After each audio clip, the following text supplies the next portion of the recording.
Hello everyone, welcome back to my YouTube channel. आज के lecture में हम डिस्कस करेंगे cylindrical coordinate system. Previous lecture में हमने डिस्कस किया था कार्टेशियन कोऑर्डिनेट सिस्टम। आज के लेक्चर में हम सिलेंड्रिकल सिस्टम में कोऑर्डिनेट सिस्टम में differential length, differential area, differential volume भी निकालेंगे और इनका रिलेशन जो है कार्टेशियन कोऑर्डिनेट सिस्टम के साथ भी ड्राइव करेंगे। देखिए, एक सिलेंडर को बनाने के लिए हम एक सिलेंडर को कैसे बना सकते हैं, जैसे कि पहले भी मैंने आपको बताया था कि अगर आप EMT में ड्रॉ कर रहे हैं, let this is x axis, ये वाई है और ये आपकी जेड एक्सिस है, ठीक है। अब मान लो कि यहाँ पे आपके पास कोई लेंथ है, ये लेंथ इसके साथ कुछ एंगल बना रही है, ठीक है। अभी बाद में हम कहेंगे कि ये इसको लेंथ को आप किस सिंबल से रिप्रेजेंट करेंगे। ये कुछ जो लेंथ है एंगल बना रही है, इस एंगल को आप इस तरीके से इसके चारों ओर अगर रोटेट करते हैं, ठीक है, किसी एक जेड एक्सिस को फिक्स करके, जैसे कि मान लो ये आपने कोई एक्सिस ली है, इसको फिक्स कर दिया, ये कोई लेंथ ली है, इस लेंथ को आपने इसके चारों ओर क्या कर दिया, रोटेट कर दिया, तो एक सर्कल आपको मिलेगा, ठीक है। अगर आप इस एक्सिस पे इस वैल्यू को इंक्रीज करते, फिर रोटेट करते, फिर एक सर्कल मिलेगा, थोड़ा और इंक्रीज किया, फिर रोटेट कर दिया, फिर एक सर्कल मिलेगा, थोड़ा और इंक्रीज किया, फिर रोटेट कर दिया, फिर आपको क्या मिलेगा, एक सर्कल। इस तरीके से यानी आपके पास क्या आ रहा है, एक जो सर्कल हैं उनको मिला के आपको क्या मिल जाएगा, एक सिलेंडर मिल जाएगा। तो सिलेंडर बनाने के लिए आपको क्या चाहिए, एक तो आपको रेडियस चाहिए जो लेंथ है, दूसरा जो है एक जो रेडियस है वो सर्कुलर 360 डिग्री घूम रही है, यानी एक एंगल हो गया आपका। जो एक्सिस है, जिस एक्सिस को आपने फिक्स किया है उसकी कोई चेंजेस नहीं है। जैसे कि हम यहाँ पे जेड एक्सिस को फिक्स कर लें तो आपका सिलेंडर जो है इस तरीके से बन गया, ठीक है। तो आपको क्या क्या चाहिए, एक तो ये वाला जो रेडियस है जिसको हम रो से बता रहे हैं, एक फाई जो सर्कुलरली रोटेट कर रहे हैं, और दूसरा क्या है आपका लेंथ, जो इसकी हाइट होगी वो जेड एक्सिस। यानी कि आपका जो सिलेंडर है उसमें जो कंपोनेंट होंगे, जो ये मान लो ये सेंटर है, ये जेड एक्सिस है, तो ये आपकी हो गई है रेडियस जिसको हम रो से बता रहे हैं, ठीक है। ये पूरा जो घूम रहा है, जिस एंगल के साथ घूमेगा वो क्या होगा, आपका फाई होगा, ठीक है। अब देखिए, थोड़ा सा रिकॉल कर लेते हैं प्रीवियस लेक्चर को। प्रीवियस लेक्चर में हमने पढ़ा था कि जो आपका कोई भी पॉइंट है XYZ प्लेन में किस तरीके से हम रिप्रेजेंट करेंगे। ये XYZ प्लेन हम ले लिया है, हमने एक्सिस ले ली, कोऑर्डिनेट सिस्टम ले लिया है।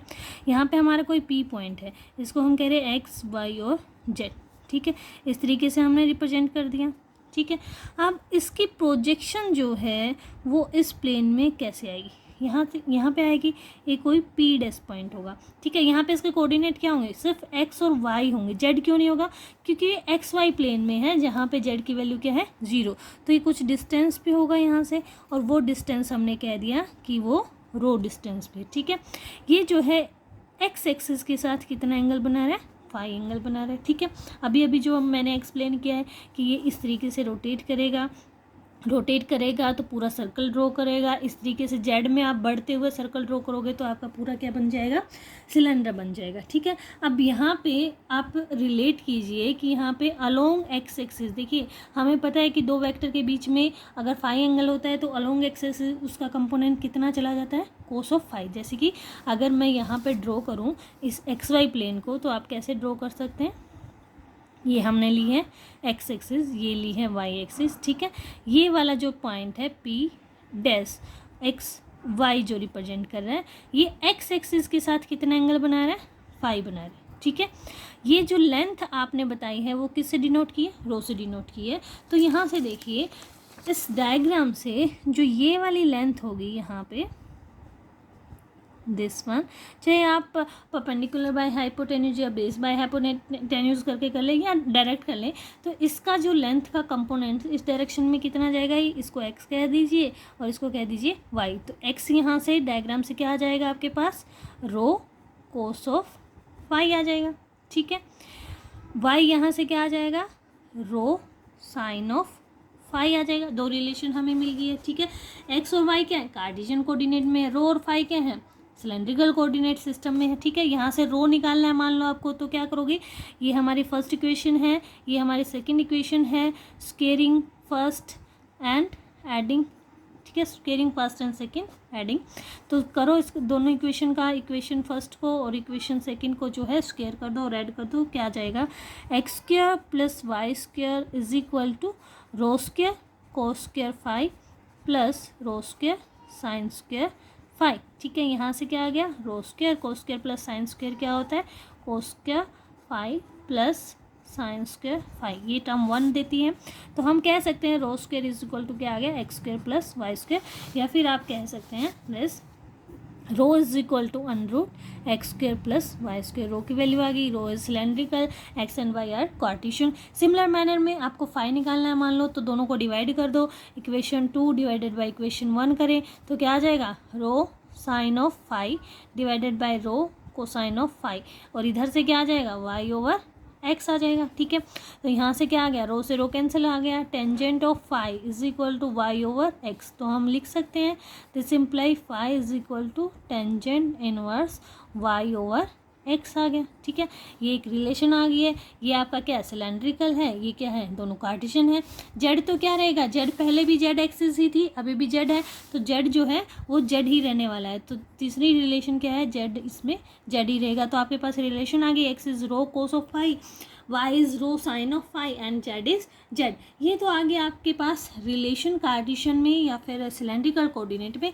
अब जो हम पढ़ रहे थे स्टार्टिंग में ही मैंने आपको बताया था कि हम तीनों ही सिस्टम में क्या क्या स्टडी करने वाले हैं, डिफरेंशियल लेंथ स्टडी करने वाले हैं। ठीक है, डिफरेंशियल एरिया, डिफरेंशियल वॉल्यूम। ठीक है, ये हमने निकाला है। ये निकालने के लिए एक बार फिर से हम इसको देखते हैं। हमने क्या किया है कि आपने लिया है एक पॉइंट, ठीक है, इस तरीके से एक्स वाई जेड, यहाँ पे पी पॉइंट आपने लिया है which is X Y Z. इस पी पॉइंट की एक्स वाई प्लेन में क्या प्रोजेक्शन होगी, उस प्रोजेक्शन को आपने जो है पी डैश से डिनोट किया है विच इज एक्स वाई। ठीक है, यहाँ से अगर आप इसको मिलाते हैं ये बन जाता है रो, और ये जो एंगल आपने कहा है फ्रॉम एक्स एक्सिस उसको कहा है फाई। ठीक है, अब इसी डायग्राम को आप 2 डायमेंशन में यानी कि एक्स वाई प्लेन में बताते हैं तो ये वाली चीज़ जो है एक्स, ये वाई है, हम क्या कह रहे हैं, दिस इज़ रो, ये वाला पॉइंट पी डैश है एक्स वाई। ठीक है, ये एंगल हमने कहा है फाई। ठीक है, अब जैसे कि हमने कार्टेशियन कोऑर्डिनेट में निकाला था डिफरेंशियल लेंथ निकालने के लिए, हम क्या कह रहे थे, थोड़ा सा हम चले हैं एक्स एक्सिस में, थोड़ा सा हम चले हैं वाई में, थोड़ा सा हम चले हैं जेड में। ठीक है, लेकिन अब यहाँ तो क्या है, एक्स वाई जेड ना होके क्या है, रो फाई और जेड है, तो थोड़ा सा हमें रो में चलना पड़ेगा, थोड़ा सा हमें फाई में चलना पड़ेगा, थोड़ा सा हमें जेड में चलना पड़ेगा। तो वो जो थोड़ा थोड़ा है वो हम मान लो कि दिखा देते हैं किसी अनदर कलर से, थोड़ा ईजी रहेगा। यहाँ तक की जो डिस्टेंस है वो आपका क्या है, रो है, ये हम थोड़ा सा रो में चलें। ठीक है, ये जो लेंथ है होगी वो होगी डी रो। रो में चलने के लिए आप सीधा चले या टेढ़ा चले, सीधा चले हैं उसमें कोई, ठीक है, कोई डाउट नहीं है। ठीक है, अब थोड़ा सा हमने क्या करना है, फाई में चलना। फाई तो क्या है, हमारा एंगल है। फाई में चलने के लिए हमें क्या करना पड़ेगा, किस कहाँ से एंगल है, एक्स एक्सिस से एंगल को बढ़ाना है। जैसे यूनिट वेक्टर जो हमने डिफाइन किए थे, X cap Y cap Z cap, क्या डिफाइन किए थे, एक्स कैप वो यूनिट वेक्टर है जिस डायरेक्शन में एक्स की वैल्यू बढ़ रही है, तो फाई कैप भी क्या होगा, वो यूनिट वेक्टर जिस डायरेक्शन में फाई की वैल्यू बढ़ेगी, है ना। तो बढ़ाना है, तो बढ़ाने के लिए आपका वेक्टर कहाँ होगा, इस तरफ होगा। ठीक है, ये एंगल हमने क्या कह दिया, this angle is D phi. ठीक है, अब यहाँ से यहाँ तक आप चलते हैं तो जो ये लेंथ आती है वो स्ट्रेट आती कि कर्ड आती है, कर्ड आती है, पता है, यहाँ से यहाँ चलेंगे तो लेंथ जो आएगी वो कैसी आएगी, कर्ड आएगी। ठीक है, अब डिफरेंशियल लेंथ आपने लिखनी है। देखिए वहाँ पे हमने कैसे लिखा था, अगर आप कार्टेशियन कोऑर्डिनेट की बात करें तो वहाँ पे जो स्मॉल लेंथ थी वो हम लिख रहे थे D X X cap plus D Y Y cap plus D Z Z cap. D X का क्या था वहाँ पे, D X is straight length, D Y is straight length in Y direction, D Z is straight length in Z direction. ठीक है, अब हम यहाँ पे लिखेंगे डी एल। ठीक है, एक्स की जगह पे क्या है, रो, यहाँ पे क्या है, straight length in increasing direction of rho, क्या है, कितनी है, डी रो है। ठीक है, d rho as it is लिख दिया हमने। डी रो किस डायरेक्शन में, किसी भी डायरेक्शन में है या रो में, रो डायरेक्शन में है, हमने कह दिया रो कैप। ठीक है, यहाँ तक ठीक है। अब वाई की जगह पे क्या है, यहाँ पे फाई।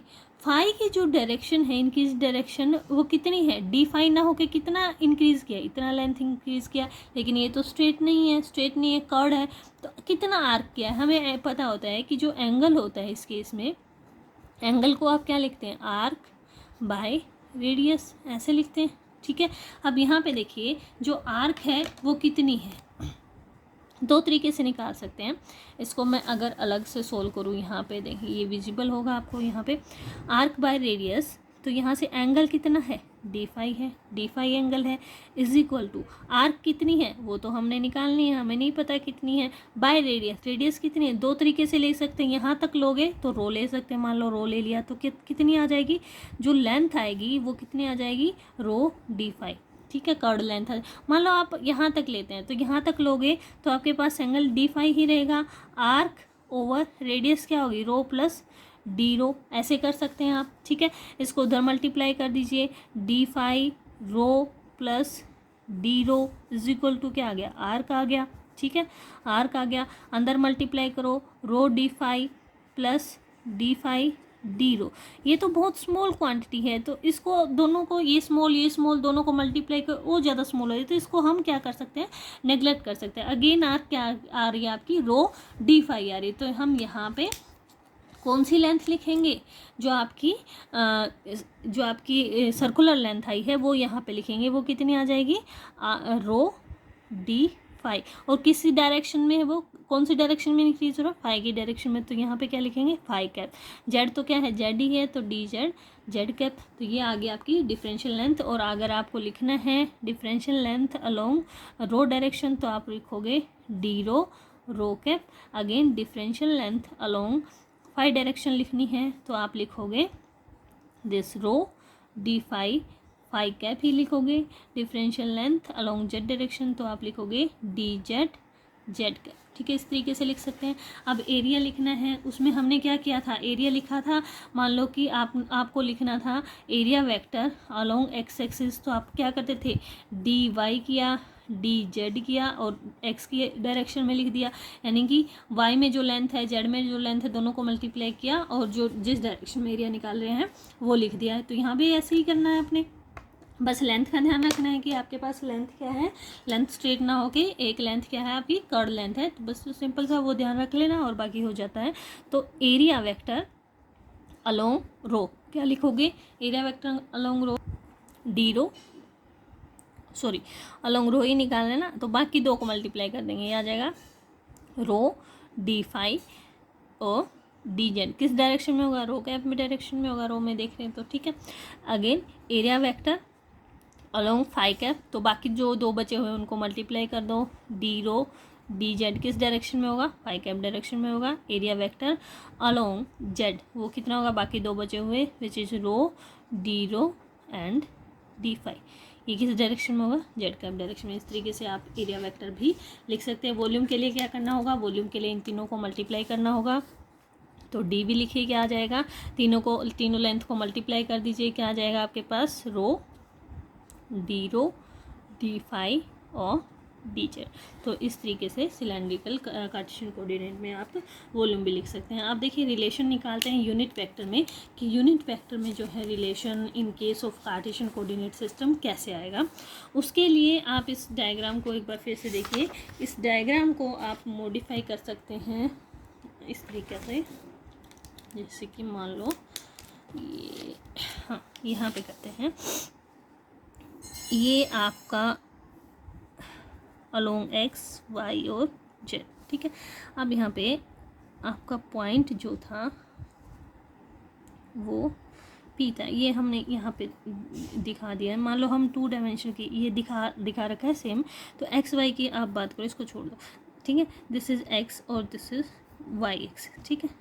ये पी डैश पॉइंट है जो किसको बता रहा है, एक्स और वाई को। फिर से ड्रॉ कर लेते हैं, थोड़ा कंफ्यूजन हो जाएगा। ये देखो यहाँ पे आ गई थी इसकी प्रोजेक्शन, और इस प्रोजेक्शन को हम अगर यहाँ पे दिखाएं एक्स और वाई, ठीक है, इस तरीके से, तो ये आपका पॉइंट हो गया था पी डैश, ठीक है, this is P dash point, ठीक है। अब ये क्या डिनोट कर रहा था, रो को डिनोट कर रहा था। ये कौन सा एंगल था, फाई एंगल, ठीक है। अब हम एंगल निकालेंगे कि कौन सी एक्सिस किसके साथ कितना एंगल बना रही है। जैसे फर्स्ट लेक्चर में मैंने आपको बताया था कि जो ये एक्सिस हैं एक्स वाई जेड तीनों एक दूसरे के परपेंडिकुलर होंगे। सिमिलर मैनर में रो फाई जेड भी एक दूसरे के परपेंडिकुलर होंगे। और जब स्फेरिकल पढ़ेंगे उसमें भी आर थीटा और फाई क्या होंगे, एक दूसरे के परपेंडिकुलर होंगे। तो ये बेसिक जो फंडा है वो आपने याद रखना है। तो अब देखिए रो डायरेक्शन कौन सी होगी, रो डायरेक्शन वो होगी जिसमें कि रो इंक्रीज हो रहा है, रो तो ये है, तो रो डायरेक्शन क्या होगी जिसमें रो इंक्रीज हो रहा है, तो ये वाली डायरेक्शन होगी। इसको हमने कह दिया रो कैप। ठीक बात है। अब एक्स एक्सिस कौन सी होगी आपकी, एक्स एक्सिस तो ये डायरेक्शन होगी जिसमें एक्स इंक्रीज हो रहा है, तो ये डायरेक्शन किसको बता रही है, एक्स कैप को बता रही है। वाई एक्सिस, वाई कैप कौन सा होगा जिसमें वाई इंक्रीज हो रहा है, तो वाई इंक्रीज तो इधर हो रहा है, तो ये किसको बता रही है, वाई कैप को बता रही है। ठीक है। अब देखिए फाई का डायरेक्शन कौन सी होगी, फाई डायरेक्शन कौन सी होगी, अभी अभी मैंने आपको बताया है कि रो और फाई क्या है, एक दूसरे के परपेंडिकुलर। और डायरेक्शन कौन सी होती है जिसमें वो इंक्रीज कर रहा है, फाई तो इस इधर इंक्रीज कर रहा है। ठीक है। इधर रो के परपेंडिकुलर आपने ड्रॉ करना है, तो इधर रो के परपेंडिकुलर, इसके परपेंडिकुलर डायरेक्शन क्या होगी, ये वाली, तो ये किसको बता रहा है, फाई कैप को बता रहा है। और जेड क्या होगी, इन सब के परपेंडिकुलर डायरेक्शन। ठीक है। 3 डायमेंशन में अगर देखें तो इनके जो परपेंडिकुलर होगा वो क्या होगी, आपकी जेड होगी। अब देखिए एंगल, देखिए इनके बीच में क्या क्या बन रहे हैं। तो यहाँ से ये वाला जो रो और एक्स के बीच में एंगल बन रहा है वो तो यही बनेगा जो फाई है। तो ये वाला एंगल तो कितना बन गया हमारे पास, फाई एंगल बन गया। ठीक है। ये वाला एंगल जो है वो 90 डिग्री, पता ही हमें एक्स और वाई के बीच में कितना एंगल होता है, 90 डिग्री होता है। ठीक है। अब ये एंगल देखिए, फाई और एक्स के बीच में जो एंगल बन रहा है वो कितना बनेगा, 90, तो इतना है ही है। यहाँ से देखिए रो और फाई के बीच में एंगल कितना है, 90 डिग्री। अभी अभी मैंने बताया कि जो ये वाली एक्सिस है वो क्या रहेंगी, एक दूसरे के परपेंडिकुलर रहेंगी। तो ये वाला एंगल जो है वो 90 degree, this angle is 90 degree. ठीक है। ये एंगल अगर 90 डिग्री है तो ये वाला एंगल कितना होगा, 90 + 5। तो ये वाला एंगल कितना आ जाएगा हमारे पास, दिस एंगल इज़ 90 + 5। ठीक है। आई होप ये एंगल का जो सब है आपको अच्छे से समझ में आ गया होगा। अब देखिए अगर आप निकालें x cap dot rho cap कितना होगा, एक्स कैप का मैग्नीट्यूड विच इज़ 1 क्योंकि यूनिट वेक्टर है, रो कैप का मैग्नीट्यूड अगेन 1 क्योंकि वेक्टर क्या है, यूनिट वेक्टर है।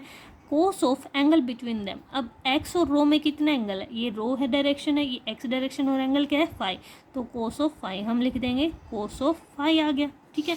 अब निकालिए X cap dot phi cap, X cap और फाई कैप, एक्स यहाँ है फाई यहाँ है, दोनों के बीच में एंगल कितना, 90 + 5। तो हम लिख सकते हैं एक्स का मैग्नीट्यूड विच इज़ 1, फाई का magnitude again 1, cos of angle between them, angle कितना है 90 + 5।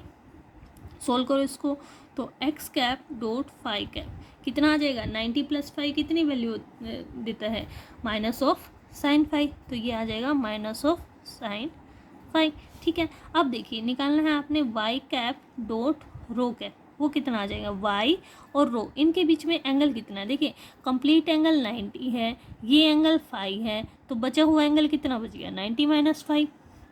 तो क्या आ जाएगा, magnitude 1 again 1, cos of angle between them कितना है, 90 - 5। और 90 - 5 क्या देता है, साइन ऑफ फाई देता है आपको। ठीक है।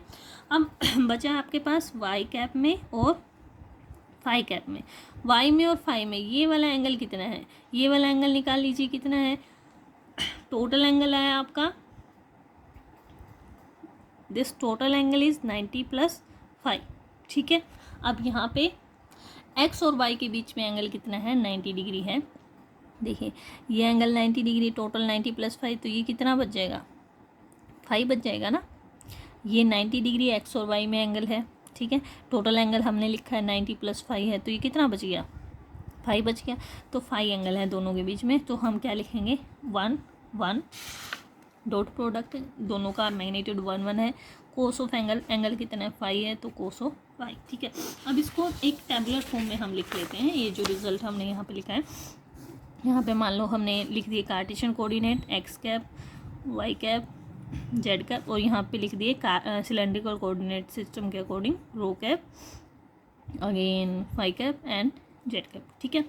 अब देखिए एक्स कैप और रो कैप में क्या वैल्यू आ रही है, cos of 5, cos of 5। X cap और फाई कैप में क्या वैल्यू आ रही है, ये आ रही है -sin5, -sin5। Five. X cap और जेड कैप करेंगे तो क्या वैल्यू आएगी 0, क्योंकि दोनों एक दूसरे के क्या है 90 डिग्री पे हैं। ये तो हमें पता ही है, एक्स एक्सिस जेड एक्सिस क्या होते हैं 90 डिग्री पे। ठीक है, आगे देखिए जो आपका है वाई कैप और रो कैप। वाई कैप और रो कैप हमने निकाला कितनी वैल्यू है साइन ऑफ फाइव, ठीक बात है। वाई और फाई कैप में कितनी है कोस ऑफ फाइव, ठीक है। वाई और जेड अगेन 90 डिग्री पे, तो ये वैल्यू तो क्या दे देगा 0 दे देगा। जेड जो है अब यहाँ पे देखिए सिलेंड्रिकल में जेड है, जेड रो के परपेंडिकुलर है तो 0 आ जाएगा यहाँ पे डॉट प्रोडक्ट। फाई के भी परपेंडिकुलर 0, जेड डॉट जेड क्या होता है 1 होता है, ठीक है। अब यहाँ से देखिए आपको अगर एक्स कैप लिखना है तो आप इस डायरेक्शन में इस तरीके से लिख सकते हैं, these values give X cap, these values give Y cap, और ये जेड कैप देगा। अगर आपको लिखना है रो कैप तो आप वर्टिकल लिख सकते हैं, ये रो कैप देगा, ये फाई कैप देगा और ये जेड कैप देगा। देखिए लिख के देखते हैं। आपने लिखना है एक्स कैप तो आप क्या लिखोगे, पहले क्या है रो के नीचे क्या है कोस ऑफ फाई, आप लिख सकते हैं rho cap minus sine of phi cap, ठीक है। ये एक्स कैप हो गया। वाई कैप आपने लिखना है तो वाई कैप क्या आ जाएगा आपके पास sine of phi rho cap plus cos of phi cap, ठीक है। जेड कैप लिखना है, z cap equal to z cap, ठीक है। अब उल्टा देखिए, यहाँ से देखिए रो कैप लिखना है अपने, विजिबल नहीं है ये, देखिए एक्स कैप लिखा आपने, x cap is cos of five rho cap minus sine of five phi cap. Y cap लिखा आपने sine of five rho cap और cos of five phi cap, ठीक है। अब देखिए आप लिख रहे हैं रो कैप लिखने के लिए आपने वर्टिकल चलना है, तो एक्स के सामने क्या है कोस ऑफ फाइव और यहाँ पे हो जाएगा एक्स कैप, वाई के सामने क्या है sine of five plus sine of five और यहाँ पे हो जाएगा वाई कैप, ठीक है। अब फाई कैप लिखना है, phi cap is equal to ये क्या आ जाएगा minus sine of five X cap हो जाएगा plus cos of five Y cap. Z cap तो अगेन आपका क्या रहेगा जेड कैप। तो ये डायरेक्ट रिलेशन है, इसको एज इट इज़ क्रैम करना बहुत डिफिकल्ट है, बट ऐसे आप निकाल सकते हैं। और ये निकालने का एक और तरीका है, हमने अभी रिलेशन निकाला था कि जो एक्स और वाई है in case of Cartesian coordinate वो वैल्यू क्या आती हैं। देखिए मैंने बिल्कुल पहले ही निकाला था ये रिलेशन अगर आपको याद है तो ये टेबल बनाना बहुत ईजी है। ये रिलेशन अगर आपको याद है X rho cos of five है, वाई जो है रो साइन ऑफ फाइव, ठीक है। जैसे ये रिलेशन हमें याद है तो आपको क्या करना है एक्स कैप निकालना है, तो आप रो कैप की टेबल के नीचे करोगे विद रिस्पेक्ट टू रोज को डिफ्रेंशिएट कर दो, क्या बचेगा कोस फाइव कैप निकालना है तो बाकी बची हुई टर्म को with respect to five differentiate कर दो, क्या आ जाएगा माइनस साइन फाइव आ गया, जेड की टर्म है नहीं 0 आ गया, ठीक है। वाई कैप निकालना है तो वाई क्या है rho sine five, with respect to rho differentiate करेंगे रो के नीचे आ जाएगा साइन फाइव को बची हुई को यानी कि रो को छोड़ देना है, बची हुई को फाइव के विद रिस्पेक्ट करेंगे कोस फाइव आ जाएगा। जेड तो 0 है इसमें 0 रहेगा, जेड का 1 ही रहेगा, ठीक है। जेड का तो कोई वो चक्कर ही नहीं है। तो अगर सिर्फ ये दो चीज़ याद है तो आप एक्स को रो फाइव में या फिर रो को एक्स फाइव में, वाई को रो फाइव में या फाइव को एक्स वाई में लिख सकते हैं। इनको क्रैम करने की आपको ज़रूरत नहीं है। और गेट जैसे एग्ज़ाम में ये रिलेशन जो है डायरेक्ट पूछे जा सकते हैं, तो सिर्फ इतना सा याद करके ये आप टेबुलर फॉर्म बनाइए और इससे ये रिलेशन निकाल दीजिए। नेक्स्ट लेक्चर में हम इसी को एक्सपेंड करते हुए हम स्टडी करेंगे स्फेरिकल कोऑर्डिनेट सिस्टम।